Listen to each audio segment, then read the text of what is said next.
I do not want Biden in the White House for another 4 years. I really don't. Agreed. And I don't hear Republicans talking about getting Biden out. I hear them talking about let's give it to them because what they did to Trump. Right. And it's not about that. It's about the country. And we have a country to save. Right. And if we want to save that, Trump is not the guy that's going to get independence to do it. Right. I don't see it. Another indictment, I believe this is the fourth one. According to the Daily Wire reporting, former President Donald Trump and several of his top allies were indicted in Georgia late Monday night by a Fulton County grand jury over their alleged attempts to overturn the results of the 2020 presidential election. Fulton County District Attorney Fani Willis said the 19 individuals charged under Georgia's RICO Act, which allows prosecutors to connect various crimes committed by multiple defendants and argued that they were working together toward a criminal goal, were part of a criminal enterprise.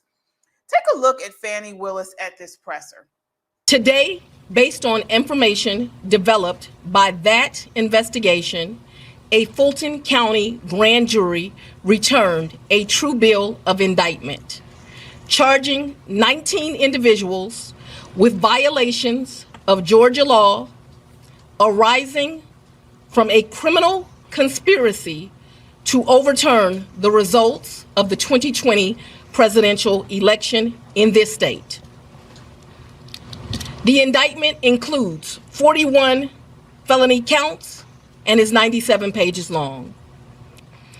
Every individual charged in the indictment is charged with one count of violating Georgia's Racketeer, Influenced, and Corrupt Organizations Act through participation in a criminal enterprise in Fulton County, Georgia, and elsewhere to accomplish the illegal goal of allowing Donald J. Trump to seize the presidential term of office beginning on January 20th, 21. All right. So again, that's Fani Willis, Fulton County DA. So, Shelley, I mean, when it comes to analysis of all of President Trump's legal liabilities, are conservatives in a state of denial? I think conservatives or Republicans, conservatives, I think we are in a state of confusion right now. I don't think we know what we should do. We can talk about Fani, Ms. Willis a little bit, but I think we really need to get our heads on straight. We really need to figure out what it is we're going to do, what we want to do, and how we're going to do it. Yeah, and like you mentioned, that was Fani Willis, and as the tape was playing, I was mentioning that, you know, before I was comparing her to our former district attorney, Marilyn Mosby, last year, because Fani seemed like, you know, this type of DA that was actually about law and order. So we were seeing all these rogue prosecutors, these social justice prosecutors at the time across the country, but she was really hard and tough on crime there in Georgia.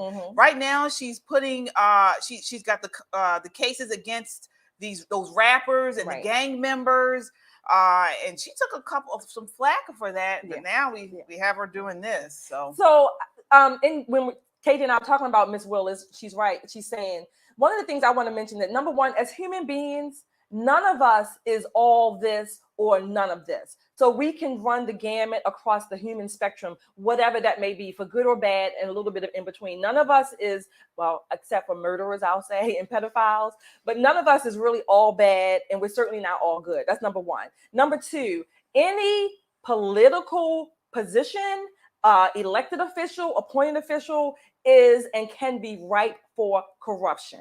Period. I don't care what party you're in, you're not immune from that temptation and or the influence of being corrupted or participating in corruption. Ms. Willis, yes, she did good with prosecuting the gangs and the crimes in Georgia in that sense. But this particular prosecution or indictment, I should say, in my never to be humble opinion, It is part of the political witch hunt for Donald Trump. And I always give this disclaimer. So some of you might say I'm biased. I am, because you're biased too about whatever it is you want to be biased about. I admit mine. I did vote for Trump twice. And if he is the nominee, I would vote for him again, because I will not vote for Biden or who I think is going to be the nominee, Gavin Newsom. Yeah, I mean, and I think that's what a lot of conservatives, are thinking, and we hear it a lot in conservative circles right now. It's unfair. I agree totally with that. This is the fourth indictment, I think, within this year. Yeah, in like about 4 months, I think. Right. Okay, 4 months, and it's unfair. It's the deep state. It's going after the opposition party. They don't want. I think they actually want Trump behind bars. No, they want at this him point. dead. Yeah, maybe. They want him dead. So we're also, you hear within Republican circles, we're opening Pandora's box. So, we have the left doing this to Trump. Now, we're probably going to see DAs, conservative DAs all across the country do this to leftist or Democratic politicians. So again, we are opening Pandora's box with that. But I mean, it is what it is. I mean, this is what they're doing, and this is what we have here. So my question to you, is Trump still the best candidate to beat Biden? Oh gosh, that's a good question. I don't know if he's the best candidate to beat Biden, but I think he is the best candidate that Republicans have or will have. Whether or not he beats Biden, I don't know. I don't have a crystal ball. I wish I did. And I certainly hope he does if he is the Republican nominee. But not only do Republicans, like you're saying, they're going to start doing this back and forth. See, this is the problem. This it's bigger than just the next election, although the next election is very important. It's beyond this, the long term for our country. Where does these indictments or this type of behavior, this type of corruption, these witch hunts, they leave our country in a less secure, less stable situation for the long term, even if no matter who's elected next in 2024. It's not good for our country, this atmosphere. Again, and it's both sides, because the Democrats or the left couldn't do this, in my again, never to be humble opinion, if the Republican side were not just laying back and letting it happen. Yeah. I mean, it's definitely a sad and unfair, and it's, I think we're all upset about this. But honestly, I don't want Biden in the White House. I don't want Biden in the White House. I want to get him out. I think if he wins in 2024, he's going to see it as a mandate, and he is going to run crazy over this country. I mean, what we saw in the last 4 years is going to look like a birthday party compared to what he is going to do if he is reelected again. Yep. And I'm uneasy because I'm not sure Trump can beat Biden.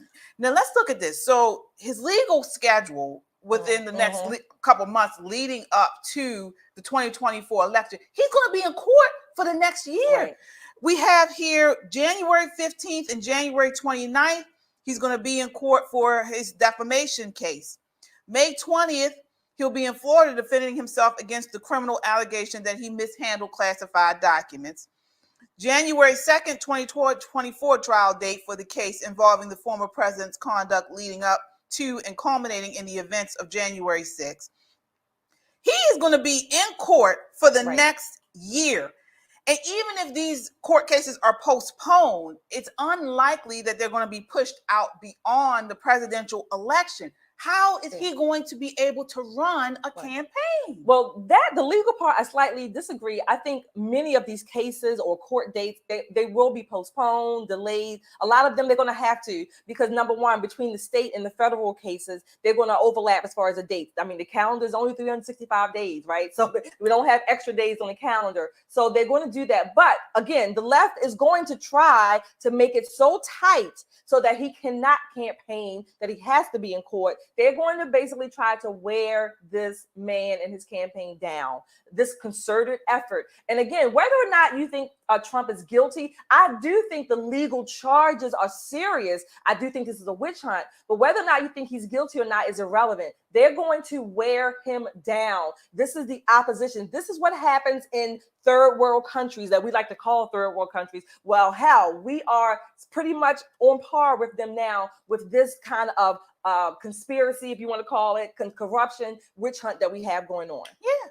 I mean, are you guys ready for the 24/7 footage of Trump trials within the next year? I mean, voters are going to be bombarded with evidence going throughout these trials, not only for just Trump, but now with this RICO case, he's indicted Rudy Giuliani, all of Trump's lawyers. All of this is going to be dragged across our TVs. I mean, this is going to make January 6th look like a 30-second meme. Right. Okay. The stench of Trump's legal woes will linger in voters' minds like a turd in a porta potty. Right. How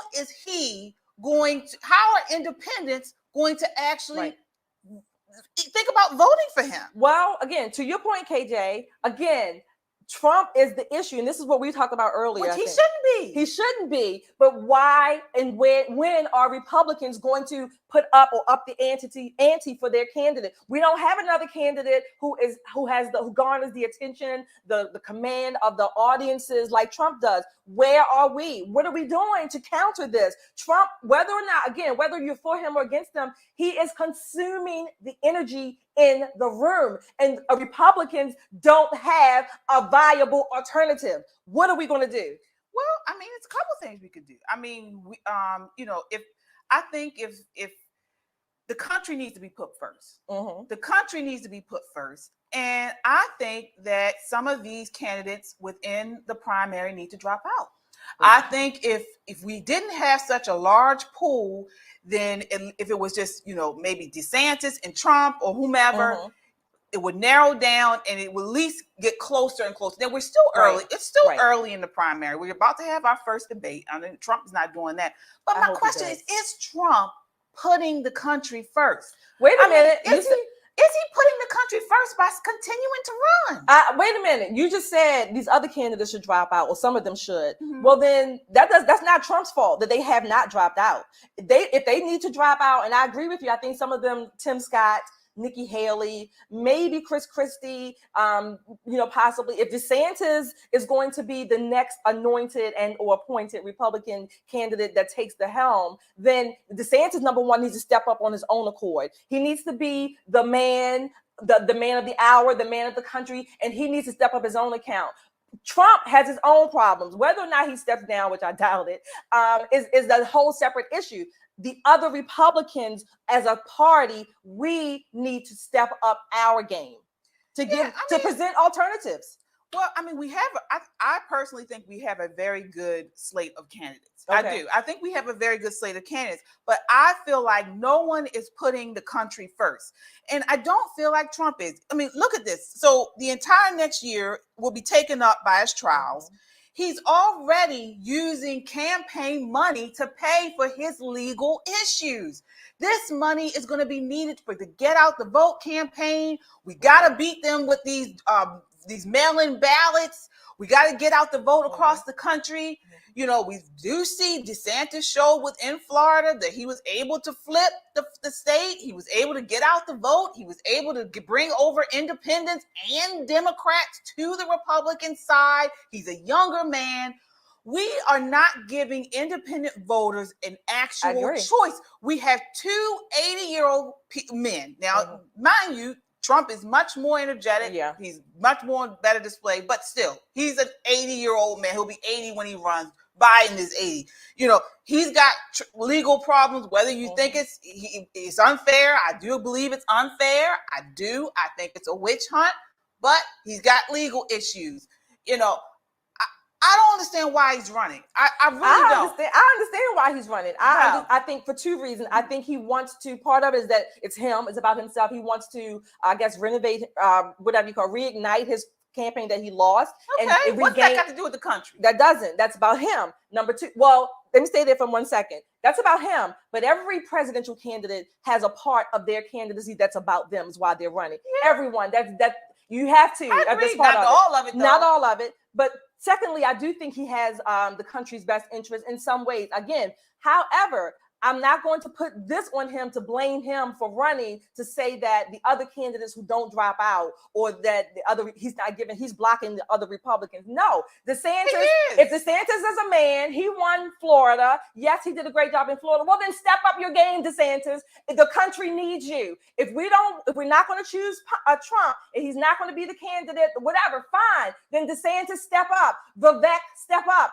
Tim Scott, Nikki Haley, Chris Christie, step up and don't just show Republicans, show the country what it is we're offering them so that they can have a viable choice and make good decisions, not based on Trump, but on what you are offering on your platform. So, and I happen to believe, again, I think Biden is going to be somewhere laid out, somewhere on somebody's stretcher, not dead, but somebody's stretcher with some morphine or something pumped up into him.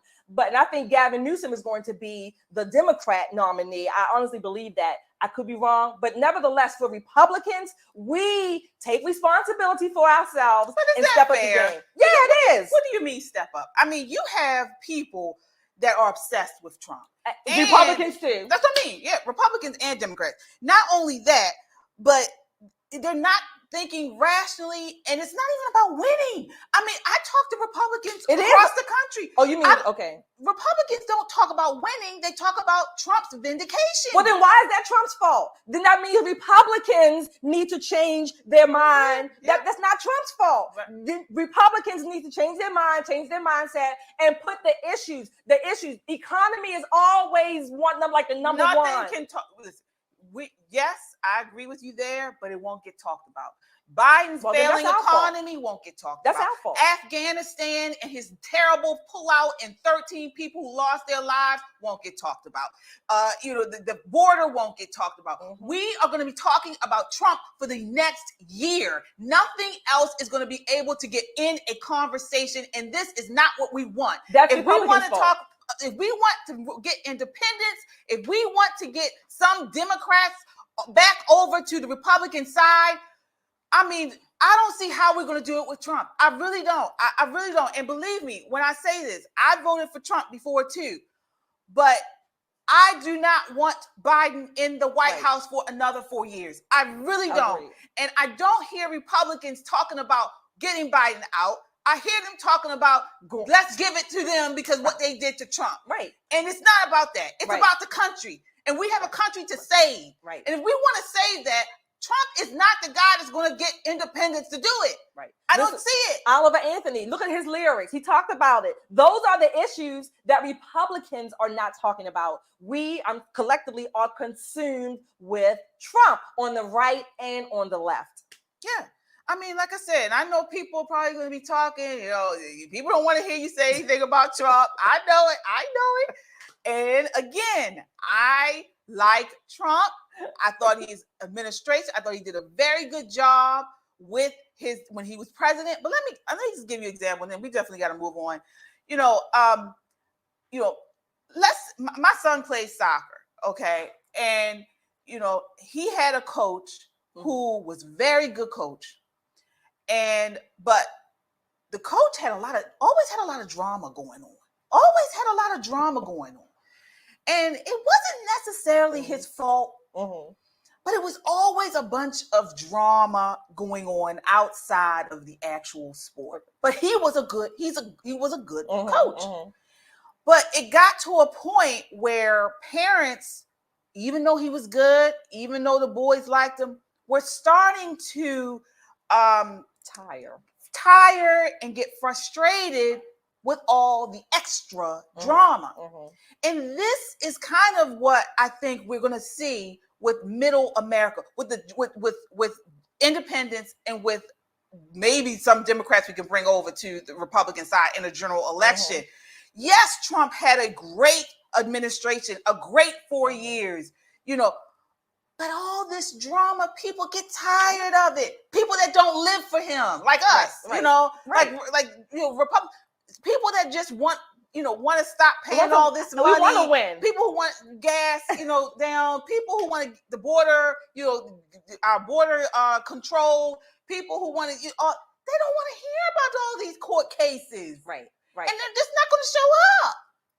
Right. And again, I think we were talking about this earlier as well. There are Republicans who were saying if Trump is not the guy, they're not going to vote. Yeah. They're not going to show up. I mean, that's what Hogan did here in Maryland. Yeah. He alienated a lot of people in the party. And that's what happened in Georgia back in 2020, right?